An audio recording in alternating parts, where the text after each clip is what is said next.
आवश्यकता है तहसील, विधानसभा, जनपद एवं संभाग स्तर पर कुशल संवाददाताओं की। यदि आप भी राजस्थान में साधना प्लस न्यूज के पत्रकार बनकर काम करना चाहते हैं तो नीचे दिए गए नंबर पर संपर्क करें। नवीन कुमार यादव, स्थानीय संपादक, राजस्थान, साधना plus news. Mobile number 9990469916 9835630014।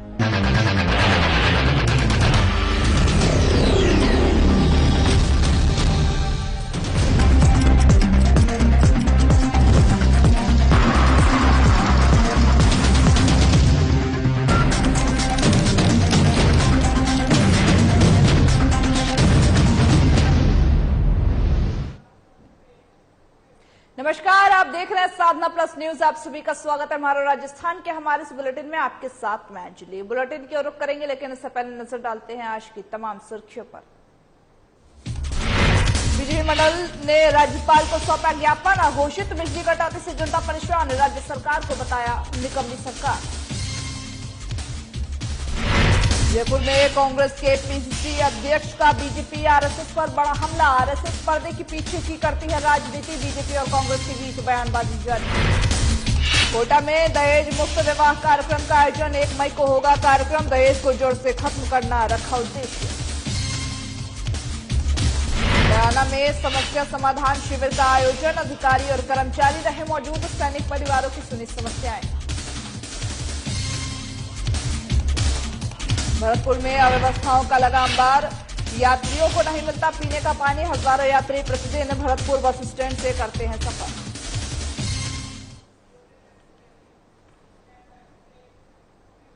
Bulletin की शुरुआत करते हैं बड़ी खबर के साथ। बड़ी खबर आपको राजस्थान के जयपुर से बता रहे। मुख्यमंत्री अशोक गहलोत लौट रहे हैं जयपुर। 4 दिन बाद जहां पर मुंबई से जयपुर लौट रहे हैं। पत्नी सुनीता गहलोत भी साथ में है। मेडिकल हेल्थ चेकअप के लिए आए थे मुंबई। 4 दिन में कई मंत्री, प्रवासी राजस्थानियों ने की मुलाकात। बड़ी खबर आपको इस वक्त बता रहे, जहां पर मुख्यमंत्री अशोक गहलोत जयपुर लौट रहे हैं। 4 दिन बाद मुंबई से जयपुर लौटे हैं। मेडिकल हेल्थ चेकअप के लिए वो मुंबई गए थे। 4 दिन में कई मंत्री, प्रवासी राजस्थानियों ने मुलाकात की है। पत्नी सुनीता गहलोत भी इस दौरान मुख्यमंत्री अशोक गहलोत के साथ थी। बड़ी खबर आपको जयपुर से इस वक्त की बता रहे हैं, जहां पर मुख्यमंत्री अशोक गहलोत 4 दिन बाद मुंबई से जयपुर वापस लौट रहे हैं। मेडिकल हेल्थ चेकअप के लिए मुंबई आए थे और 4 दिन के कई मंत्री भी 4 दिन में प्रवासी राजस्थानियों से मुलाकात की है। बता दें कि मुख्यमंत्री Ashok Gehlot medical health checkup के लिए मुंबई गए थे। वहां से अब 4 दिन बाद वापस जयपुर लौट रहे हैं मुख्यमंत्री अशोक गहलोत, जहां पर पत्नी सुनीता भी मुख्यमंत्री अशोक गहलोत के साथ इस दौरान मौजूद रही। बता दें कि 4 दिन में ही कई मंत्री, प्रवासी राजस्थानियों ने भी मुलाकात की है।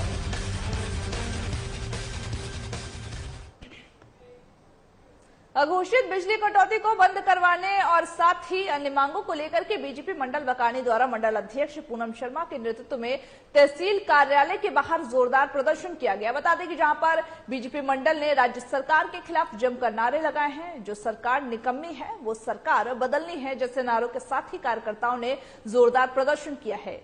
इन दिनों पूरे बकानी क्षेत्र में यह बात सर्वत्र देखने में आ रही है, जहां पर बिजली का बंद हो जाना एक आम बात सी हो गई है। इस भीषण गर्मी के मौसम में घंटों घंटों अघोषित बिजली कटौती से लोगों को काफी परेशानियों का सामना करना पड़ रहा है। भाजपा राज के समय में बिजली ने ऐसा परेशान कभी नहीं किया। जब से सरकार बदली है उसके बाद से बिजली कटौती में लगातार बढ़ोतरी होना और बिजली का निरंतर जाना कहीं न कहीं विभाग की लापरवाही और अक्षमता को प्रदर्शित कर रही है।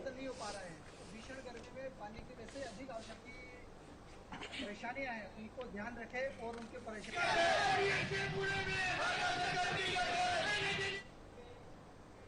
अलवर के राजगढ़ में मंदिर तोड़ने को लेकर के बीजेपी और सत्तारूढ़ कांग्रेस के बीच बयानबाजी और आरोप प्रत्यारोप का दौर जो है वो लगातार जारी है। इसी कड़ी में अब प्रदेश कांग्रेस के पीसीसी अध्यक्ष गोविंद सिंह डोटासरा ने पीसीसी में एक बार फिर बीजेपी और आरएसएस पर फिर से निशाना साधा है।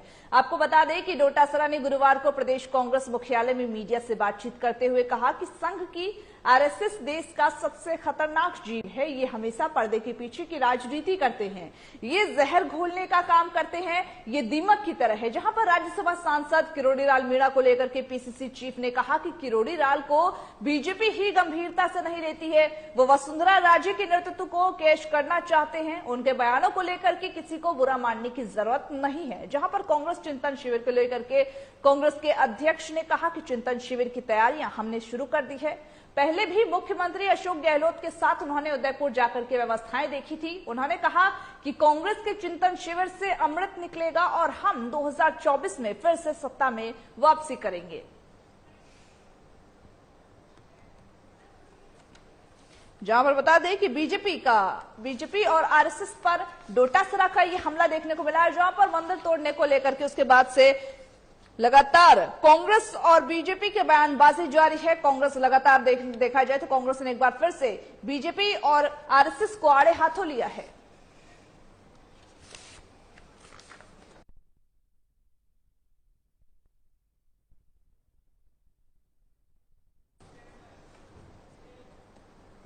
बुलेटिन में रुक कर लेते हैं बड़ी खबर की ओर। बड़ी खबर आपको राजस्थान के जयपुर से बता रहे हैं, जहां पर जयपुर में बम की सूचना मिली है। राजस्थान के जयपुर से आपको बड़ी खबर बता रहे हैं, जहां पर जयपुर के जलेब चौक में बम की सूचना मिली है। पर्यटक स्थल के पास संदिग्ध वस्तु पाई गई है। टाइमर की आवाज आ रही थी, जहां पर मौके पर बम निरोधक दस्ता एसडीआरएफ की टीम भी मौजूद है। जयपुर के जलेब चौक का मामला हम बता रहे हैं, जहां पर बम की सूचना मिली थी, जिसके बाद फिर एसडीआरएफ की टीम मौजूद रही। एसडीआरएफ की टीम लगातार जांच करने में जुटी हुई है। पर्यटक स्थल के पास संदिग्ध वस्तु मिली है, जिसकी जांच की जा रही है।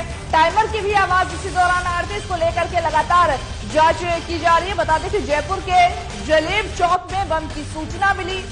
पर्यटक स्थल के पास संदिग्ध वस्तु भी बरामद की गई है, जहां पर टाइमर की आवाज लगातार आ रही थी।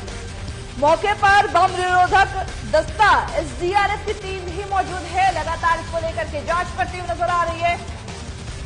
जहां पर बम की सूचना मिलने के बाद प्रशासन अलर्ट मोड पर नजर आ रहा है, जांच किया जा रहा है और कहां जो भी अगर संदिग्ध वस्तु मिल रहा है उसकी भी जांच की जा रही है। लगातार इस पर प्रशासन एसडीआरएफ की जो टीमें हैं वो तैनात कर दी गई है और साथ ही वहां पर अलर्ट जारी कर दिया गया है, वहां से लोगों को हटा दिया गया है और साथ ही वहां पर लगातार जांच की अगर बात करें तो वो जारी है।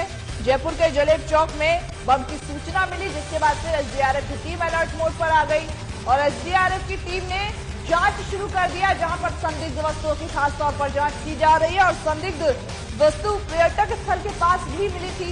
लगातार टाइमर की आवाज आ रही थी, जिसको लेकर के जो बम की ये जो सूचना थी उस पर एसडीआरएफ की टीम नजर बनाए हुए है, जांच कर रही है और कुछ भी अगर संदिग्ध वस्तु मिलता है तो उसकी भी लगातार जांच की जा रही है।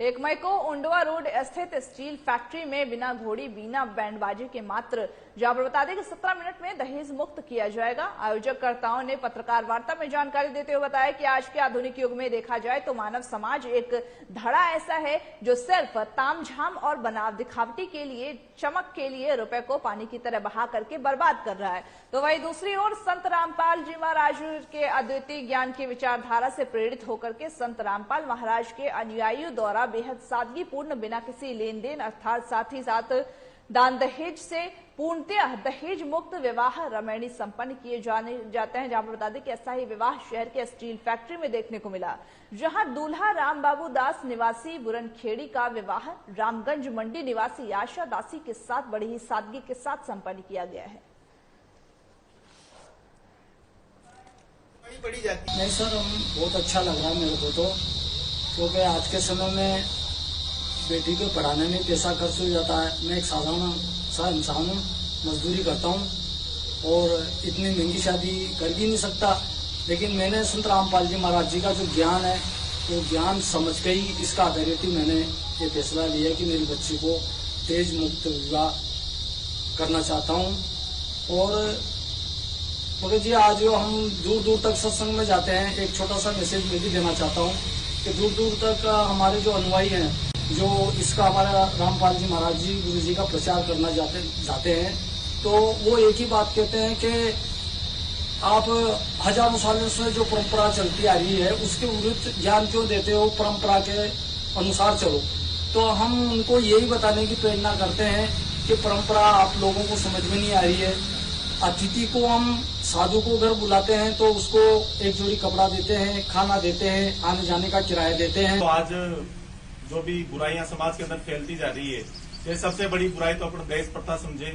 दहेज प्रथा के साथ साथ नशा और चोरी डकैती रिश्वतखोरी जो सभी मानव समाज को दीमक की तरह खा रही है, तो इस प्रकार की सभी बुराइयों को संत रामपाल जी महाराज अपने तत्व ज्ञान के अनुसार समाप्त करना चाहते हैं। और ये आपको 1 तारीख को होने वाले सत्संग के दौरान देखने को मिलेगा। जितने भी हजारों की संख्या में यहाँ श्रद्धालु आएंगे, उनमें कोई भी बीड़ी, गुटखा, तम्बाकू और यहाँ तक कि बेढंग से बैठना, उठना, चलना, इस प्रकार की जो भी अपन बिगड़े हुए समाज को जो जिस प्रकार से देखते हैं, उस प्रकार की कोई भी बुराई आपको देखने को नहीं मिलेगी। बयाना में आज पूर्व सैनिकों और वीरांगनाओं और साथ ही उनकी विधवाओं की समस्याओं के समाधान के लिए आज समस्या समाधान शिविर का आयोजन किया गया। बता दें कि जिला सैनिक कल्याण अधिकारी कर्नल मुदित शर्मा की अध्यक्षता में यह आयोजन किया गया। पूर्व सैनिक संघ अध्यक्ष बलराम कामड़ ने बताया कि बैठक में सैनिक कल्याण बोर्ड के अन्य अधिकारी और कर्मचारी भी मौजूद रहे, जिन्होंने सैनिक परिवारों के सदस्यों के अभाव अभियोग सुने और फिर समस्या का समाधान भी कराने का भरोसा दिलाया है। इस दौरान उन्हें मिलने वाली बेटियों की शादी की सहायता राशि के भुगतान, बकाया में आर्मी कैंटीन खोले जाने, सैनिक विश्राम गृह व साथ ही मीटिंग हॉल बनवाने, सैनिकों की मेडिकल व पेंशन संबंधी समस्याओं के समाधान और बैठक व समस्या समाधान शिविर की कम से कम 15 दिन पूर्व सूचना दिए जाने सहित विभिन्न मुद्दों पर विस्तार से चर्चा की गई है।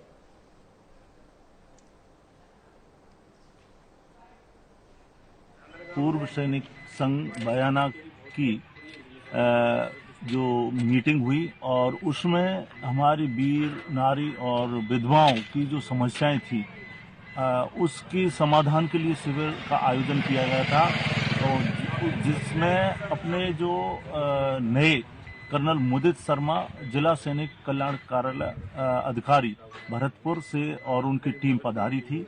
और उसका जो यहाँ कोरोना काल के बाद में पहला ये शिविर था।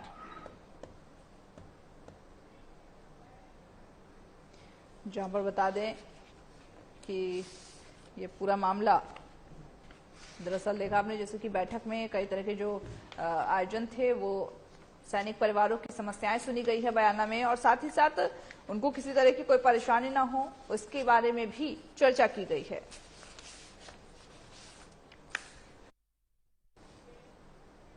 बुलेटिन में रुक कर लेते हैं बड़ी खबर की ओर। बड़ी खबर आपको राजस्थान से बता रहा है, जहां पर बीजेपी का हल्ला बोल लगातार अगर देखा जाए तो राज्य सरकार के खिलाफ बीजेपी का हल्ला बोल जारी है। बीजेपी कल सभी जिलों में प्रदर्शन करेगी। जीएसएस पर धरना प्रदर्शन करके एक बात बता दें, जहां पर बीजेपी कार्यकर्ता जीएसएस पर धरना प्रदर्शन करेंगे। बीजेपी प्रदेश अध्यक्ष सतीश पुनिया का यह बयान आया है कि प्रदेश सरकार के कुप्रबंधन से अघोषित बिजली को लेकर के ये जो बीजेपी का प्रदर्शन है वो जारी है। बीजेपी लगातार राज्य सरकार को घेरने का प्रयास कर रही है अघोषित बिजली कटौती को लेकर के। बीजेपी कल सभी जिलों में प्रदर्शन करने के लिए उतरेगी, जहां पर सभी कार्यकर्ता शामिल होंगे। और साथ ही साथ बता दें कि बीजेपी के जो कार्यकर्ता है जीएसएस पर धरना प्रदर्शन करेंगे। बीजेपी प्रदेश अध्यक्ष सतीश पुनिया ने बयान दिया है कि प्रबंधन से जो अघोषित बिजली है, बिजली कटौती हो रही है, उस पर प्रदेश सरकार को घेरने का प्रयास करेगी। और साथ ही साथ बीजेपी का जो हल्ला बोल कार्यक्रम है वो सभी जिलों में कल के लिए रखा गया है, जहां पर कल बीजेपी के जो कार्यकर्ता है वो सभी जिलों में जाएंगे और हल्ला बोल कार्यक्रम इनका प्रस्तावित होगा। सभी जिलों में जाकर के प्रदर्शन करेंगे। धरना प्रदर्शन करने के लिए जीएसएस पर जाकर के बीजेपी के जो कार्यकर्ता है वो धरना प्रदर्शन करेंगे, जिसमें कि बीजेपी प्रदेशाध्यक्ष सतीश पुनिया के भी शामिल होने की खबरें सामने आ रही है। बता दें कि प्रदेश सरकार के अघोषित बिजली कटौती को लेकर के जो कुप्रबंधन है उसको लेकर के उसके विरोध में उतर रहे। लगातार अगर देखा जाए तो राजस्थान में बीते दिनों बिजली कटौती बढ़ती जा रही है। एक तरफ जहां गर्मी ने लोगों को परेशान कर रखा है, तो वहीं दूसरी तरफ प्रदेश सरकार की ये जो बिजली कटौती की समस्या है वो लोगों के लिए एक जी का जंजाल बन चुकी है, जिसको लेकर के बीजेपी कल हल्ला बोल कार्यक्रम प्रस्तावित करने वाली है, जिसमें बीजेपी हर एक जिले में जाकर के प्रदर्शन करेगी, जहां पर प्रदेश सरकार के खिलाफ ये प्रदर्शन जाने वाला है। प्रदेश सरकार के जो कुप्रबंधन कुव्यवस्था है उसको लेकर के ये प्रदर्शन है बीजेपी कार्यकर्ताओं का, जिसमें बीजेपी के प्रदेशाध्यक्ष सतीश पुनिया भी शामिल होंगे। बता दें कि बीजेपी के प्रदेशाध्यक्ष सतीश पुनिया के मार्गदर्शन में ये बीजेपी के हल्ला बोल कार्यक्रम प्रस्तावित किया जा रहा है, जहां पर प्रदेश के कुप्रबंधन से जो अघोषित बिजली कटौती है उसको लेकर के ये प्रदर्शन जारी रहेगा।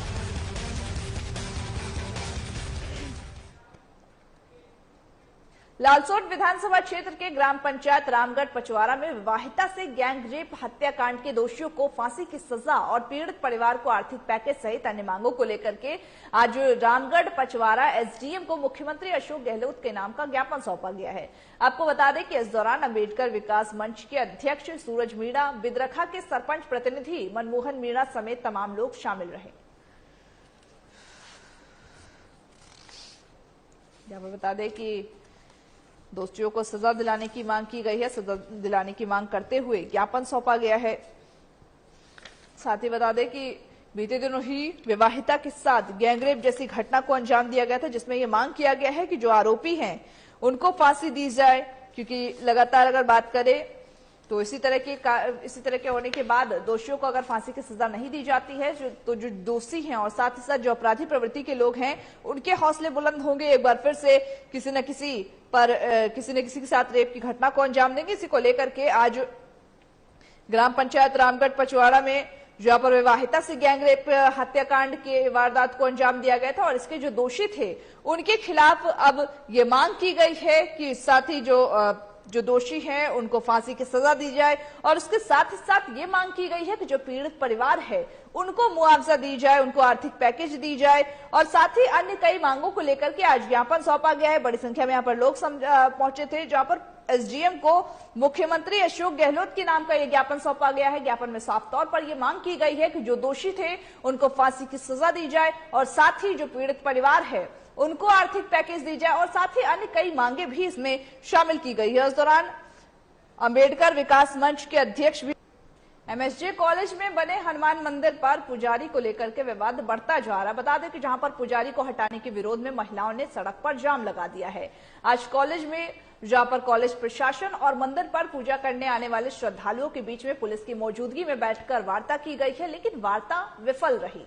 मंदिर पर पूजा करने आने वाली महिलाओं ने पुजारी को हटाने को लेकर के विरोध किया, तो वहीं कॉलेज प्रशासन ने कहा कि पुजारी को हटाकर दूसरा पुजारी लगाया जा रहा है, तो फिर श्रद्धालुओं को क्यों आपत्ति हो रही है। कॉलेज प्रशासन ने कहा कि मंदिर कॉलेज परिसर में अंदर है और इसीलिए कॉलेज प्रशासन की अनुमति के बिना कुछ भी नहीं हो सकता है, लेकिन श्रद्धालुओं का ये कहना है कि उन्होंने अपने स्तर से मंदिर में काफी निर्माण कार्य करवाए हैं। कॉलेज प्रशासन का यह कहना है कि मंदिर पर असामाजिक तत्व लोग बैठते हैं और कॉलेज आने वाली लड़कियों के साथ छेड़छाड़ करते हैं, इसलिए मंदिर को अपने कब्जे में लिया जा रहा है, जिसके लिए कॉलेज प्रशासन द्वारा कॉलेज की कमेटी भी बनाई गई है, लेकिन बाहर के लोगों को इस पर आपत्ति है और इसीलिए वो विरोध जता रहे हैं।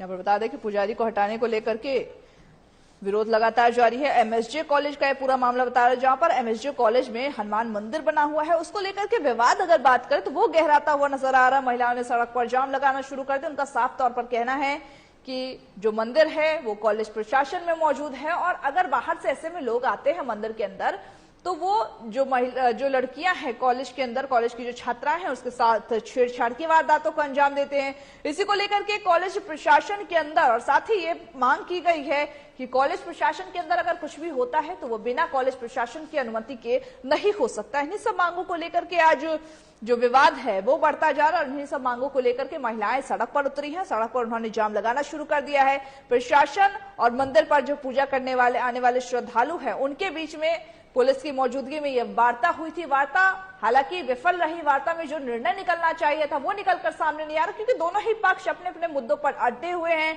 दोनों ही पक्ष अलग अलग बातों को लेकर के सामने आ रहा है, लेकिन इसके बावजूद अगर देखा जाए तो पुलिस की मौजूदगी में भी ये वार्ता विफल रही। कोई भी इसका जो सॉल्यूशन होता है वो नहीं निकल पाया है। शाम को खुद ही चाबियां फेंक करके चले गए थे। तो उसके बाद हमारे जो कमेटी मेंबर हैं उनको पता चला कि ये चाबी फेंक गए हैं, तो उन्होंने फिर चाबी खुद ली और फिर दूसरे दिन सुबह चूंकि पाठ पूजा होनी थी तो इसलिए उन्होंने कल के लिए, जो कल मतलब 26 तारीख के लिए उन्होंने पूजा पाठ के लिए अपनी ओर से, क्योंकि मंदिर में अगर नहीं तो पूजा पाठ ही नहीं होती, वो पुराने पुजारी चाबी फेंक गए, तो उन्होंने उसके लिए अलग से पुजारी की व्यवस्था कर दी। ये आज जो है फैसला हुआ है, कुछ कल महिलाओं ने जाम भी लगाया था, ऐसा क्यों हो रहा है एक पुजारी को लेकर? अब वो पता नहीं उसी पुजारी के लिए है, चाहते हैं कि वही पुजारी बना रहे। बाकी हम तो ये चाहते हैं कि वो जैसे पहले खुला हुआ था मंदिर, आज भी उसी तरह खुला हुआ है, कल भी खुला रहेगा, सभी लोग आए दर्शन करें, किसी बात पर कॉलेज की ओर से कोई रोक टोक नहीं। यहाँ पर बता दें, जैसा कि आपने सुना कि साफ तौर पर दोनों ही जो लोग हैं उनका ये कहना है कि कोई भी मानने को तैयार नहीं है। वार्ता की गई लेकिन इसके बावजूद वार्ता विफल रही। जहां पर कॉलेज प्रशासन का ये कहना है कि कॉलेज परिसर के अंदर में ये मंदिर है, जिसकी वजह से जो भी निर्णय होगा वो कॉलेज प्रशासन की अनुमति के साथ होगा।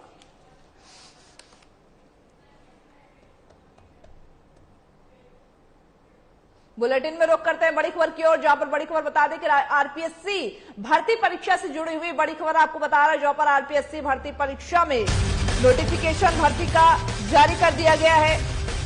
6000 पदों के लिए नोटिफिकेशन जारी किया गया है, जहां पर 26 विषयों के प्रधानाध्यापक जो है वो पदों के लिए नोटिफिकेशन जारी कर चुके हैं। 5 मई से 4 जून तक ऑनलाइन आवेदन किया जाना है।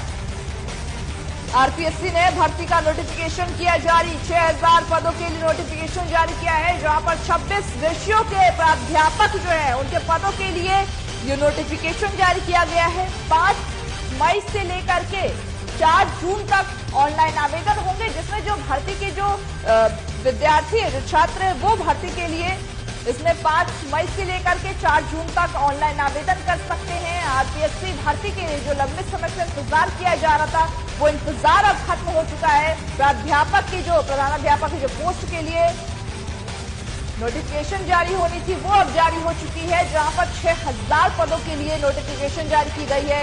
एक बम्पर, अगर कह दे बम्पर भर्ती निकलने वाली है, जिससे आरपीएससी की भर्ती निकली है, उसके लेकर के नोटिफिकेशन जारी कर दिया गया है, जहां पर जो आवेदक है वो 5 मई से लेकर के 4 जून तक ऑनलाइन तरीके से आवेदन कर सकते हैं। 26 विषयों के प्राध्यापक पदों के लिए ये नोटिफिकेशन जारी किया गया है, जहां पर 6000 पद ऐसे हैं जिसके लिए ये नोटिफिकेशन जारी किया गया। इस नोटिफिकेशन के बाद अब जो आवेदक है वो 5 मई से लेकर के 4 जून तक ऑनलाइन आवेदन कर सकते हैं। और इस प्राध्यापक पोस्ट के लिए लगातार अगर देखा जाए तो लोग जो आवेदक थे वो एक्साइटेड थे, लगातार वो इंतजार करते हुए नजर आ रहे थे कि कब आखिर नोटिफिकेशन जारी किया जाएगा। तो अब उनका जो इंतजार है वो खत्म हो गया है, जहां पर आरपीएससी भर्ती परीक्षा का जो नोटिफिकेशन है वो जारी कर दिया गया है। 26 विषयों के प्राध्यापक पदों के लिए ये नोटिफिकेशन जारी किया गया है।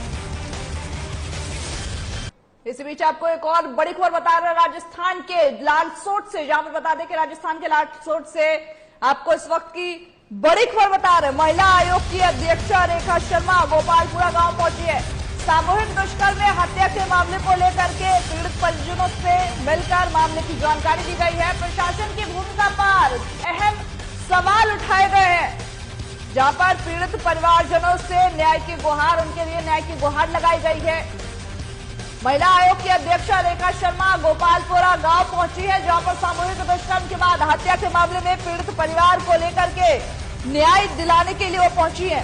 सरकार गांव में लोकल ट्रांसपोर्टेशन उपलब्ध कराने में नाकाम रही। सामूहिक दुष्कर्म हत्या के मामले को पीड़ित परिवार से मुलाकात की गई है।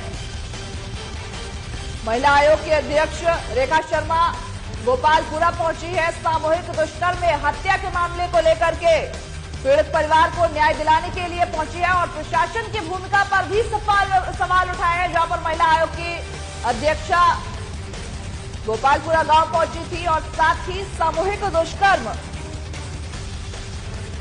और साथ ही बता दें कि जहां पर पीड़ित जनों से मुलाकात की है, मुलाकात करके उनको न्याय दिलाने की गुहार लगाई गई है और साथ ही प्रशासन की जो भूमिका थी उस पर भी अहम सवाल उठाए हैं रेखा शर्मा ने।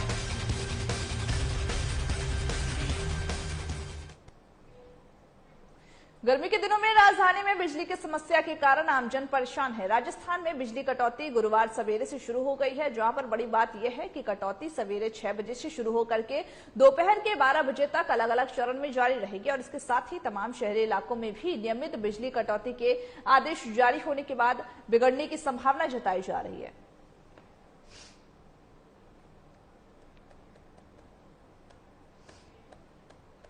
संभाग के सबसे बड़े केंद्रीय बस स्टैंड पर अव्यवस्थाओं का अंबार लगा हुआ है, जहां पर गर्मी के मौसम में यात्रियों को न तो पानी के पीने मिल सकते हैं और न ही हवा की व्यवस्था की गई है। बैठने के लिए भी टूटी कुर्सियां लगी हुई है। हजारों यात्री प्रतिदिन भरतपुर बस स्टैंड से सफर करते हैं। कई राज्यों के यहां से बसों का आगमन होता है। बहुत खराब है, यह यात्रियों के लिए कोई सुविधा नहीं है, न रुकने की न ठहरने की, और बस स्टैंड बिल्कुल खड्डे में ही है और रोड की व्यवस्था ऐसी है जैसे गामड़े की तरह खड्डे हो रहे, कम से कम 1-1 फुट आधे फुट इसमें। और पीडब्ल्यूडी मिनिस्टर आपके राम भरोसी चार्टा, आपके गर्ग साहब और विश्वेंद्र सिंह और चौथे और मिनिस्टर साहब, हाँ भजनलाल, सॉरी। यहाँ पर पानी की क्या व्यवस्था है, हवा की क्या व्यवस्था है? हवा पानी कुछ भी कोई व्यवस्था नहीं है, टंकी लगी हुई व्यवस्था कुछ भी नहीं है, सब खड्डे में बस स्टैंड। हमारे राजस्थान के हमारे इस बुलेटिन में बस इतना ही। मुझे दीजिए इजाजत, नमस्कार।